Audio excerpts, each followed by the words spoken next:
got coming up the Basics of Economics seminar. Real world information, free market perspective. Tell me more about that and when it's happening, Savannah. Okay, well, I guess the whole reason I decided to do this is because I feel like people have a misunderstanding of what economics is about, and that, you know, they think it's just this complex mathematical formula stuff that doesn't have any relevance. Well, that's what they tell us. Yeah, exactly. That's what we're supposed to believe, but that's not really the truth, and economics is interesting. And so I want to share the information that I've learned so people can look at the news and look at articles they read and really think about it and figure out if they're telling the truth or not. So you've actually broken this down to a little more simplistic means than what economic professors want us to believe, want us to see. I mean, what? Some economic professors do believe this. I mean, the Austrian economists do believe that this is what economics is about. However, you know, they still talk like economic professors. And so, they use all those words that we were talking about the other day on Facebook. Yes, exactly. That nobody understands. So in this seminar, I'm hoping to break that down to a level where it's easier for people to understand. Okay. Yeah. So basics, you're getting down to basics with Yeah. economics. Is it as simple, our economics, as simple as supply and demand? Yeah, I'll be talking about supply and demand, the law of supply and demand, and how that works, and why the free market, through this law of supply and demand, is able to provide consumers with what they want without the government interfering. So that's kind of going to be the theme of it, that the free market does work without the government. You've attended some economic conferences. Yes. One with Ron Paul most recently Yes. at Jekyll Island in Georgia. Tell me a little bit about that.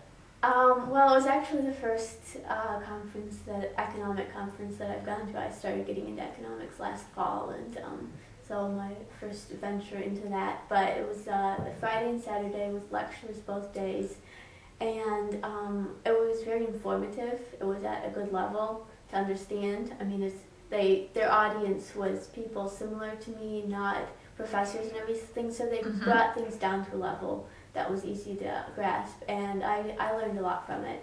What made you get interested in economics? I mean, the term makes people cringe. I know, yeah. Well, I took a lecture series last fall online from an Austrian economist, and I found it really exciting, actually. Okay. That he was explaining how the world works and what is going on when you walk into the store and buy a product, and talking about like value scales, that you value the product you buy over the money that you give out in exchange, and how that all works. And there's probably times you go into the store and you look at a product and then you decide, I don't know if I want it that much.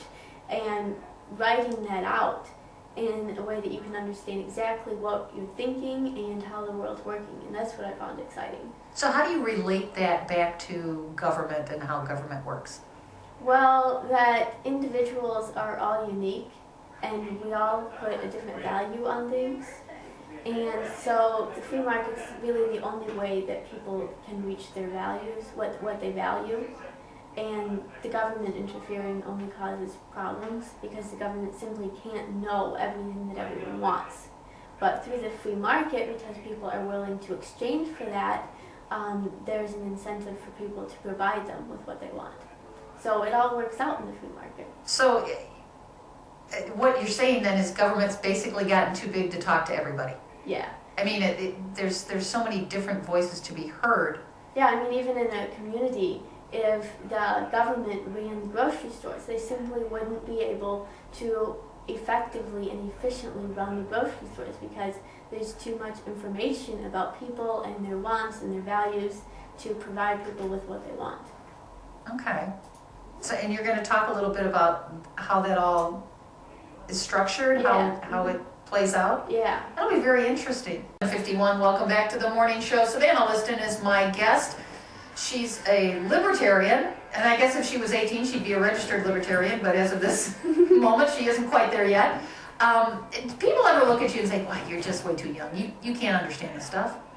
Well, I guess I'm kind of in the perspective being homeschooled, that I've been able to take my interest in the direction that I'd like and be able to pursue these things farther than others who are adults and already working and have a family and everything to provide for. So I have more time for it.